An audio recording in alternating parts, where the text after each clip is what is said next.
Okay, we're here with Monet and the singer, composer, multi-instrumentalist, artist. And so we're going to ask her a few questions and try to get to know her a little bit better. And I guess the first question I want to ask you is that a lot of artists seem to rush to release as much product as they can.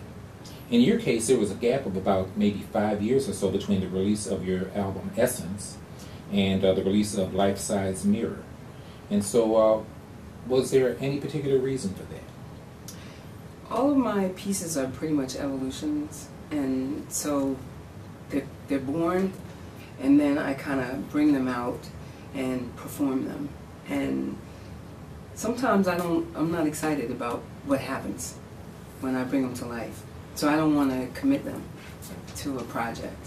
So a lot of times it's just a whole big process that happens when I'm working on music. So it takes time. So how do you know when a song is ready? When I can let it go. Alrighty then. And from the new album, Life Size Mirror, the first single to be released from that was Vain. Is that right? Yeah. Yeah? Who made that decision? Is that a decision that you made as the artist, or was that a company decision? You know something? I am really into my family. And that's why I'm with them. So we pretty much have ongoing dialogue about everything. That's the best answer I can give you. It's definitely, you know, we talk. Okay. How do you feel about this? How did this move you? What do you think? I think this is working. Well, let's take a chance. What do you think? Maybe, maybe not. So you let other people in on the creative decision process? No, not always. I let, in terms of how we release things, how things are presented, I definitely lean on my people because they're brilliant, you know, and I go with the brilliance. Now you had some really great musicians on your on the most recent record, like the percussionist Jeff Haynes, who was like a fabulous musician. And you also had a number of guest artists like Abby Dobson, who I think is like tremendous. My girl. And Maya Azucena. Yep. So what was it like to work with artists of that caliber? Well, I've always been, I mean, they've reached out their hands for me, and I reach back. And I think that that's part of the beauty of this movement, is that there's a lot of each one reach one. You know, so you definitely don't get left behind, and you can pause and breathe and do all kinds of things because you find yourselves actually as guests together, and it's wonderful. Now, one of the things that I noticed about your record, and it was true of Abby's record, Sleeping Beauty, didn't seem as though there were a lot of loops or a lot of canned. It seemed like real music being performed by real musicians. Right. Is that actually the way that it went? Well, yeah, and in a lot of situations it depends. If you listen to some of the cuts on my project, you know, certainly where I'm playing acoustic guitar, you know, I'm playing. I just play straight through. And my music, I call my music organic soul. And the whole thing is that it's constantly forming. So even as we're recording, you know, it's still forming, which is why I reach to different producers, you know, to bring their flair, their verve to whatever it is that I'm doing. So that's what makes it so much fun and so good, you know. Because like with Nick Rolfe, with Awakening, he came over with his gorgeous self, and sat in my living room, and we started playing, you know, and then we came up with this whole feeling of awakening, and then I went to Steve with what Nick and I were working on, and Steve, being the genius that he is, just put his hand all up in there, you know. And when you're saying Steve, you're talking about Steve Wallace? Yep. And you worked with a number of producers. You actually anticipated one of my questions, which is, you know, with the various producers that you chose to work with, Angela Johnson, Steve Wallace, DJ Spinner, Will Fulton, Prez, Ethan White, and Jesse Fisher. How is it that you came to know these people? Are these people that you've worked with in the past, or did you actually kind of audition producers for your project? No. Some people I have worked with. You know what, I have to fix that and say I pretty much worked with all of them at some point or another. I mean, even Will Fulton and I had gotten together ages ago to do a rock piece, which was interesting. I had to redo a flute part for, I think it was a Jethro Tull piece, I'm not sure. You know, and it's just people that I met, the vibe was good. You know, and as I said, it's that each one reach one sort of feeling, you know. It's like we meet, it feels good, now you have something, or I say, what do you got? You know, let me listen to some ideas that you have or something, and it moves me. And that's the big thing for me, is I like to be moved. So whoever I work with, they have to touch my soul. Now, you know, I've seen your music lumped in with neo-soul. I've seen it lumped in with so-called smooth jazz. And personally, after listening to your album, I kind of think that it's a little unfair to pigeonhole your music that way. What do you think about that? I am just happy that people are talking about it. So any place that anybody wants to put me, as long as you put me somewhere, then I'm in there. That's how I look at it. Now, I also wanted to ask you, because you are an instrumentalist in addition to being a singer and a composer, do you view your, and am I correct that the flute is your main instrument? Yep. Okay. Do you view yourself as a flautist who sings, or as a singer who plays, or some other perspective? Well, if you really listen to me sing and play, I sing the way I play and play the way I sing. So it's just one is instrumental and one is the original instrument, which is the voice? Mm-hmm. It's all about organic. It's all about purity. You know, so it's just, if you feel it vibrates. Your voice vibrates, it resonates, the flute resonates, as you know, and just fills your head and your soul and your heart, and you just have to keep going. You can't stop. Yeah, sometimes when you're playing the flute, at least in my experience, you reach a point where the instrument itself is vibrating and you know what's happening. Mm-hmm. Seems also that there are a lot of artists that are proficient as vocalists and as instrumentalists, but they're pushed by some of the forces in the industry to focus more on their vocal artistry, probably because of the notion that voice sells more than instrumental music.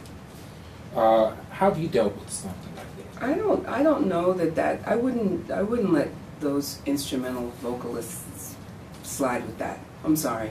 I think that that's like a cop-out. I think that if you are an instrumentalist, you are an instrumentalist.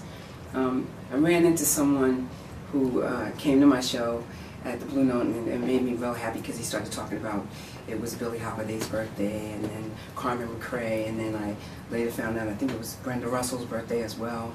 And he remembers me from many moons ago when I used to walk around with my flute in a bandana. And he said to me, yeah, you used to tell everybody it's your security blanket. So, I don't know. I mean, it's one of those things. It's like I had, and I really did. I really walked around with that thing all the time. Well, you do know, though, that sometimes record companies, especially if you're lucky enough or unlucky enough, depending on how you do things, to get a hit record, then the record company needs you to sell more records that sounded like the last one. To me, one of the greatest musicians living, and certainly the greatest jazz guitarist living, I won't mention his name, but everybody knows who he is, and I read something where he said that, well, I would put out a jazz record, but I can't afford it. I would lose millions if I put it out. And so there are forces out there that would try to, you know, direct your talent one way or another, I think. You know, on a slightly different subject, I've also seen you compared to people like Nora Jones and to Bobby Humphrey. It works. And okay, but I would think that a more apt comparison would be Esperanza Spalding and Hubert Laws. What do you think of that? Well, of course. No, I love Hubert. I love him. I love him. And I'm going to meet him. I'm going to meet him, and I'm going to just probably stare at him and not say anything, because I'm going to be so excited to actually be looking at him. He's definitely my inspiration, my idol. Esperanza is awesome. I went to the Blue Note. She was there with Terry Lynn Carrington, which was very exciting to me, and George Duke. And I had just performed the week before, and here I come with my little self, you know, all, you know, impoverished, independent artist. I gotta get that in there. And I'm standing by the bar, and it was just incredible. Well, she's the real deal, that's for sure. But that trio, I mean, come on, seriously. Well, I'll raise that trio. I'll see your trio and raise it, okay? I saw her at the Vanguard with Terry Lynn and with Jerry Allen. Nice. Very nice. Yeah, that's about as good as it gets, Yeah. okay? Now, some artists seem not to care whether their music has a positive impact on the community. And there are some artists that seem to think that communicating a negative message is perfectly fine, so long as they can turn a profit by doing so. In your case, I get the sense that you're very cognizant of the message in your music. Am I wrong about that? No, you're right. I also understand that you've done work in film as an actor and as a director. Can you talk a little bit about your work in film? Sure. I don't even know where to start. I've been blessed in that I have 2 short films that I did, and they're sitting on IMDb. I haven't put them out yet. I'm going to tweak some things, like some sound issues, because they were certainly experimental, and I was excited about them. We screened them, actually, because I always speak about Purpose Music Group, because that's my fam, and we screened both of those shorts between Eric Robeson's set and my set at, oh gosh, yeah, the Sugar Bar. SOBs? No, the Sugar Bar. Oh, okay. So that was fun, you know, and it was interesting to hear the people's reactions and to watch their faces and to, you know, it was just an experience, because you talk about letting go. Everybody goes in on you then. Do you mind revealing what the subject of the film was, or is that something? No, well, there were 2 shorts. One was called Rage, and one is about 2 roommates, and one roommate is struggling with this inner pain that she went through with her sister, who, I mean, ultimately it commits suicide, but it's just a big mess, like what goes on with her life. So I do all of this in like 10 minutes, right? But you see her going through the agony, remembering her sister's ghost and the whole thing, and you know, she was always in her sister's way because she ended up raising her and couldn't have her own child. So she was really angry. She was really angry because she loved her, but it wasn't of her, from her womb, you know. So it was very painful for her. And one day she just pretty much fills up her tub and puts on some music and makes herself some drinks and takes some pills, and my character is, you know, there when they find her dead. So that's one. The other, they're kind of dark. Yeah, I would say so. But they're real. They're real because a lot of people, there's a lot of children raising children, you know. And I think that that's something that people aren't comfortable speaking about. It's different if you're a child who participates in activities and you become pregnant. That's different. But if your parents die or something and suddenly there you are, you're raising your smaller sibling, that could be a lot for you, especially if you can't have your own because you aborted it. That's another, you know. Well, I think it happens a lot in our community because our community has historically been under siege from the time that we arrived here. And so I think that a lot of times people look at the fact of single women raising families or young women becoming pregnant. I think they kind of look at it through the wrong lens, okay? If they're trying to judge our community based on some set of morality that the larger community itself can't live up to, well, then naturally it's not going to make this look that wonderful. Right. But if you look at the fact that black men are incarcerated at tremendous rates and are shot down in tremendous rates, and to me, I look at it as a way of us keeping our community going. That's just me. No, there's a lot of different ways to look at it. I don't have issue with that. I think people do what they do and they accept, you know, what they bring upon themselves and or what is brought upon them, you know, to the best of their ability.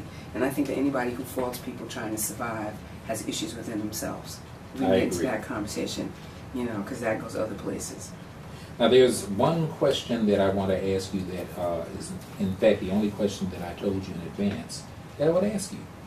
And that's about the locks, okay? So people that were fans of the first album, Essence, have that vision of you, you know, your picture on that cover, and the locks were there. And, my babies.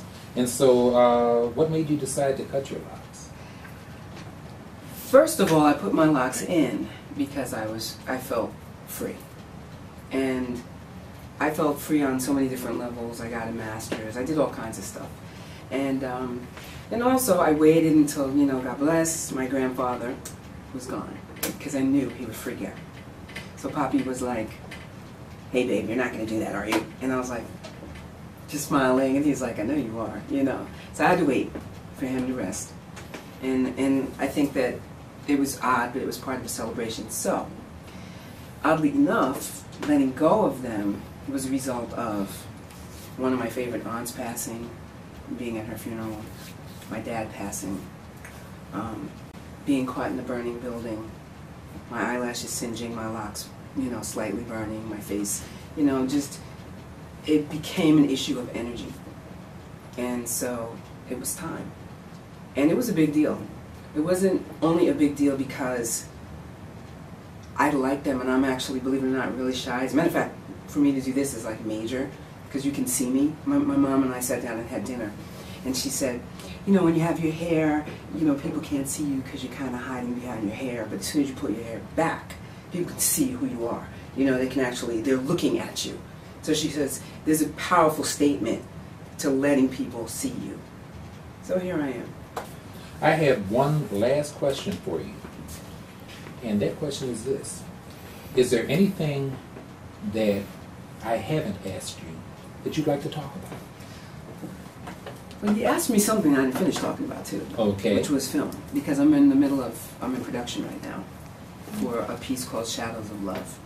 And that's by Stephanie Walker and Kenny Cable from Cablevision. Keiko, not Cable, because everybody gets confused. And we're about to have a premiere of the Brooklyn Gangster, the Jose Lucas story. And that's going to happen May 17th. I don't know if that will happen before or after, but hopefully people who are in New York City will come out and support it.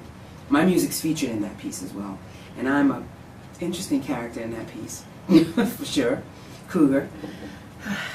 Anyway, I have a lot of fun with these roles, and I'm about to actually embark upon a directorial moment with Cablevision as well. And I'm just perusing the script now. We're going to start production with that. I did a documentary as well, which I'm not really talking about, but I will say that I'm excited about it. My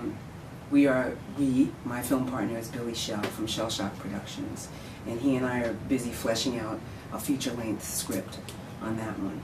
So as soon as we pull it all together, you'll probably enjoy it because you're conscious, you know, and it's definitely a person's journey from the motherland. How about that? Sounds great. I That'll look forward to seeing it. kind of thinking. Look forward to it. Well, thank you very much for spending time with us. We really appreciate it. Thank you.